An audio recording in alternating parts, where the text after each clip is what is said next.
YouTube today with the incredible Mhm. Michelle Grosser. We're going to talk about burnout trifecta and our nervous systems and all the good stuff. How you doing, Mhm. Michelle? So good. Thank you so much for having me. This is so fun. I know it is. It's been a while since I interviewed you. Did I say your last name correct or did I just slaughter Yeah, it? nailed it. Fantastic. Fantastic. Well, we loved having you on the show, the Fresh Start Family Show for episode 275. We talked about the burnout trifecta, three things that run parents into the ground. Yeah. And I just felt so connected with you so fast, Michelle.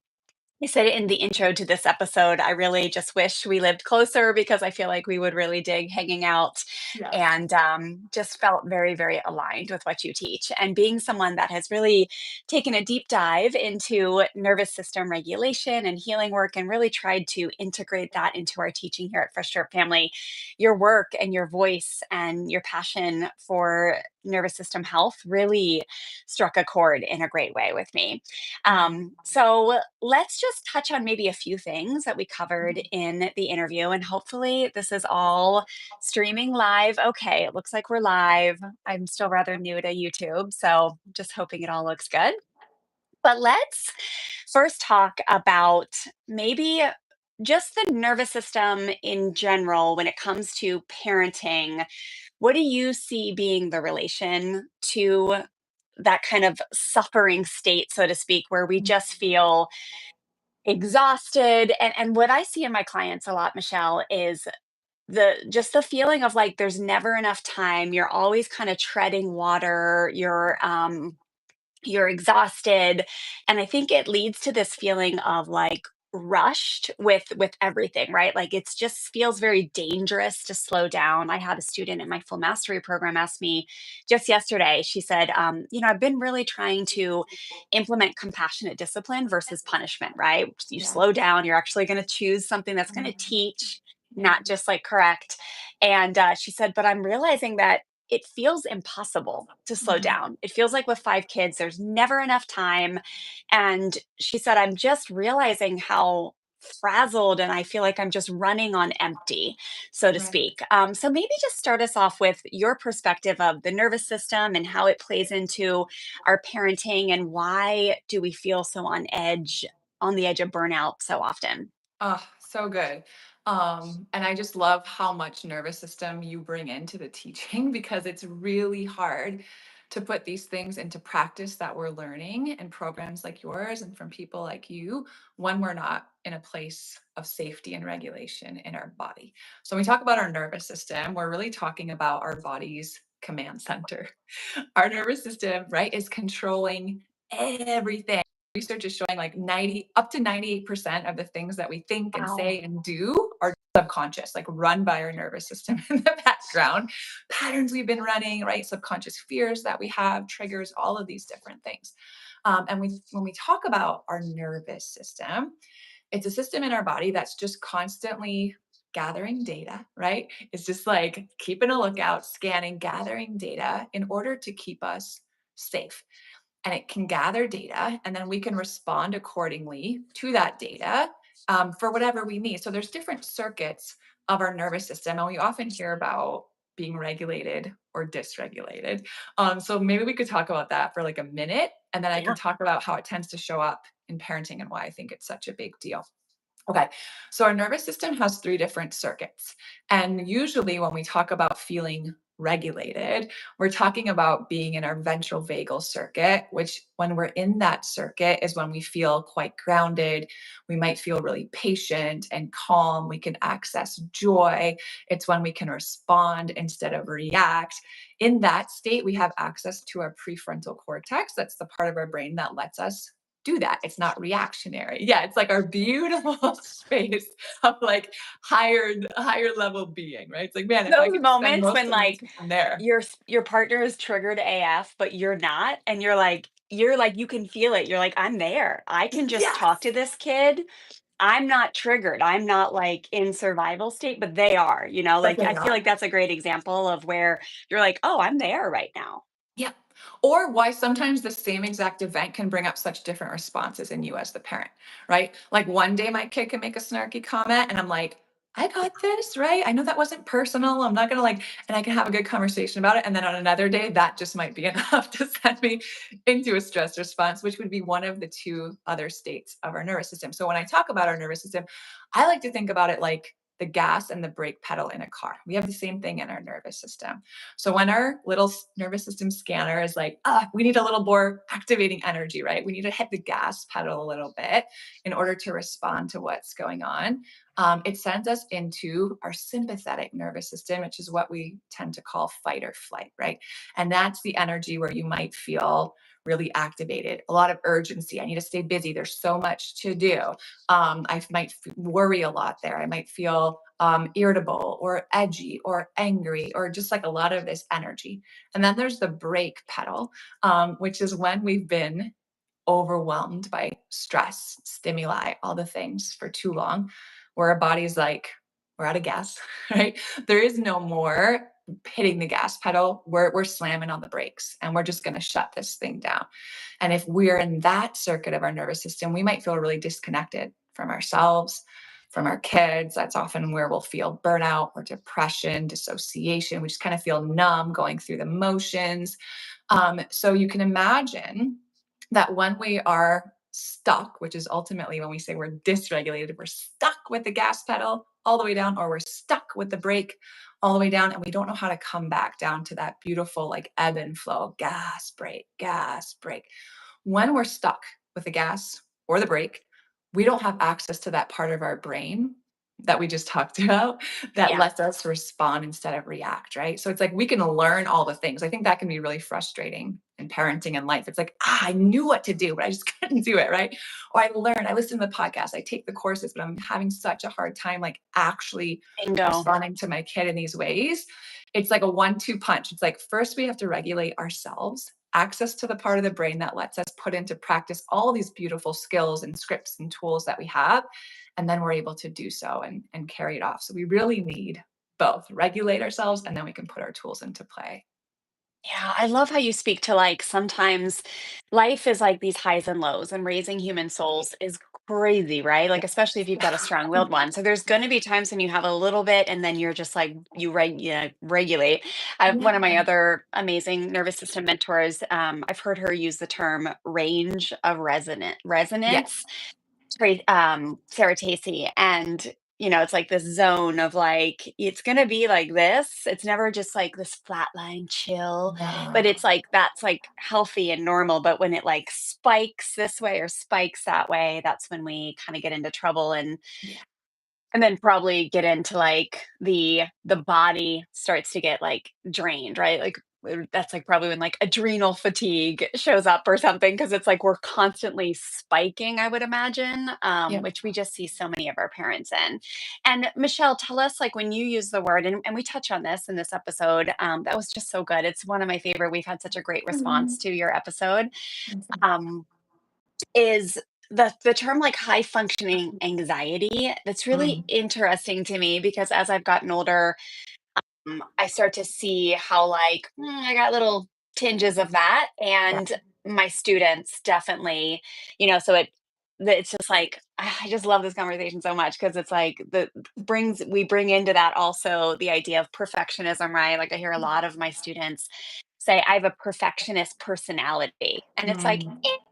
I don't know about personality. I mean, yes, right? Like some of us are wired to be like go go go, right? Like I had a mentor today. I kept following up on them to see if they could send me notes from a mentorship one-on-one that I had, and they were so funny. They're like, "We adore your tenacity." And it was such a great way of like saying, "Wow, you are intense. Like you keep following up on this." And I was like, "Yep."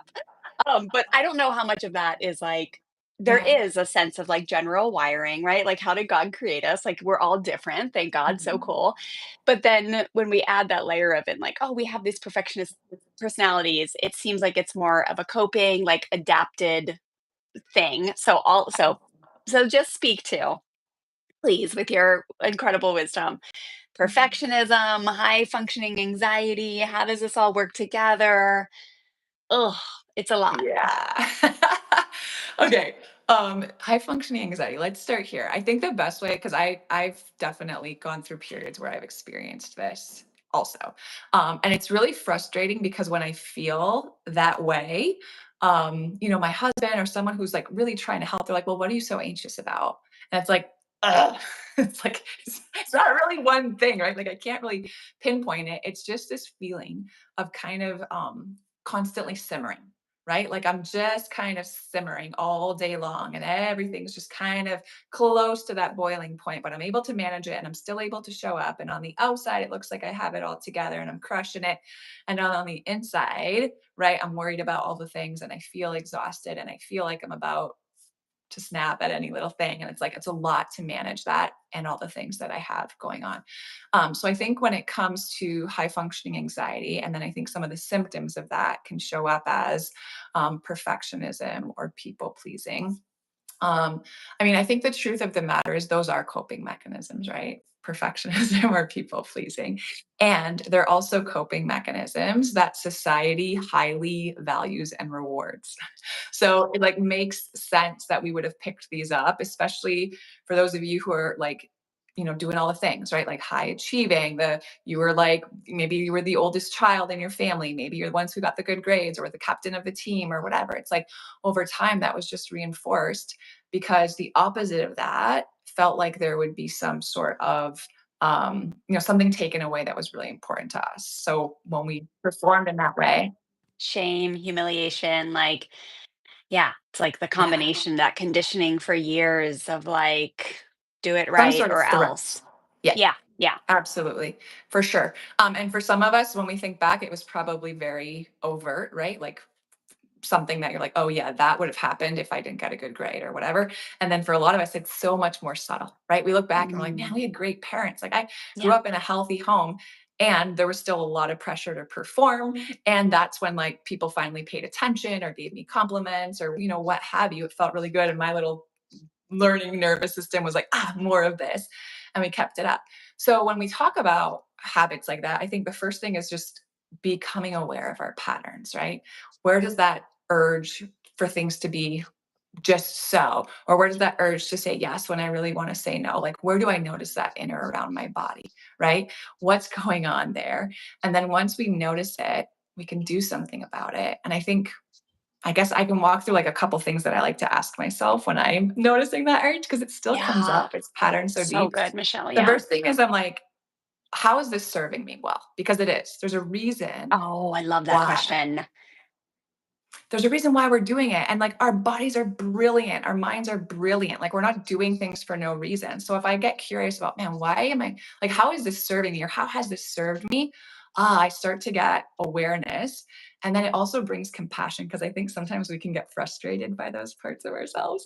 And we're like, man, why do I do this? It's so frustrating. What's wrong with me? Or this shame kind of thing comes in. But if we get curious about, like, wow, how is this actually helping me? Why am I doing this? Helps me feel safe. It makes sure that people like me. It makes sure that my quality of work is at a high level. It makes sure that, I feel valued because people are relying on me or they like whatever it is. And then the opposite, right? How is this actually holding me back? How is it not serving me anymore? Mm, Well, I probably would have gotten out 100 podcast episodes by now if I started when I wanted to start. But because my perfectionism is keeping me, re-editing or whatever it is, I haven't gotten anything out yet, right? And there's people in this world who need to hear my voice and they're not hearing it because and whatever the reasons are, like go through what are the ways it's actually holding you back and not serving you anymore love because that. it did and Yeah, it's not. like compassion and then like reality, like Yeah, and holding then I think them. the last thing is like there are gifts to those patterns. There are really good Yeah. things to having a perfectionistic tendency or what have you. And how can I put some really healthy boundaries, intention, parameters around that so I get to reap the benefits and I'm not beholden to it, right? And it's not keeping me playing small and it's not keeping me stuck in fear. And I think when I kind of run through that, like, why am I doing this? How is it holding me back? How can I be more intentional with it? It's just like kind of all softens. And I'm like, okay, I see a way, a way forward. And over time, right? Repetition, consistency, we start rewiring those patterns. So good, Michelle. Yeah, I've noticed over the last few years, but I have started to, like, celebrate where I decide I don't give a F.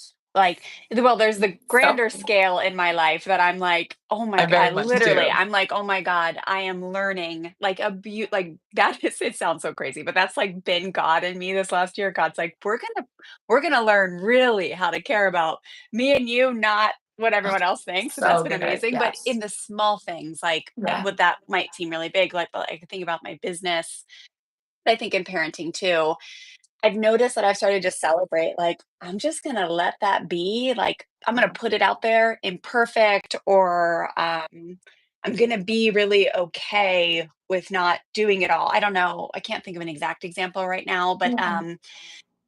that has been a practice that I think has been a little bit fun to grow of just like, "Look at me. Look at me. I'm like, be I'm okay right now," and I realized that that was far from perfect. Wow. Or if someone comes over, I still have a little Mhm. frantic energy about like, "Ugh," but sometimes lately I've been like, "Oh my gosh, I just had my neighbor stop in," and like I felt the emotions or the feelings of like, "Oh god, she's gonna judge me. There's dog hair, there's husky hair everywhere." Yep. But yet and I was okay. Like I showed up and, you know, I didn't frantically like, clean while she was there. I don't know, little things like that I found are starting Yep. to help me break that.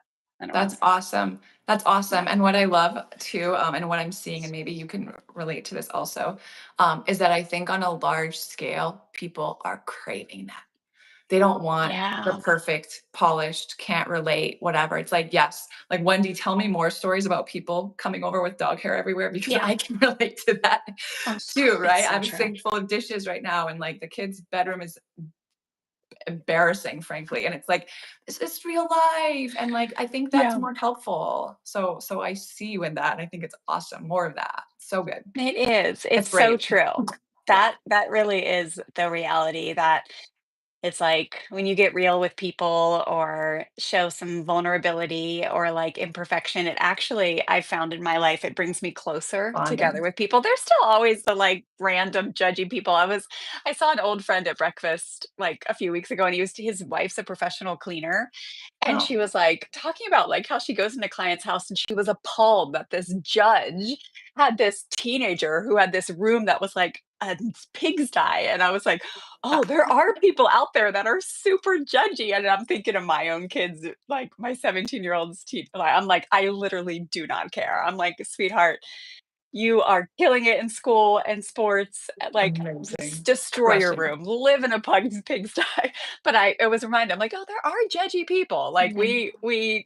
we have this protection behavior for a reason, but we get Yeah. to be the people that we want to spread and be rooted in, like, no, it," and I've had my own experiences where when I've gotten humble and real and imperfect with people, Yeah. they've literally said to me, "Oh, I feel so much closer to you now because, when we Yeah. act like we have it all together, when we feel like we have to frantically, like, go into that we have a tendency to more go into fight, overperforming."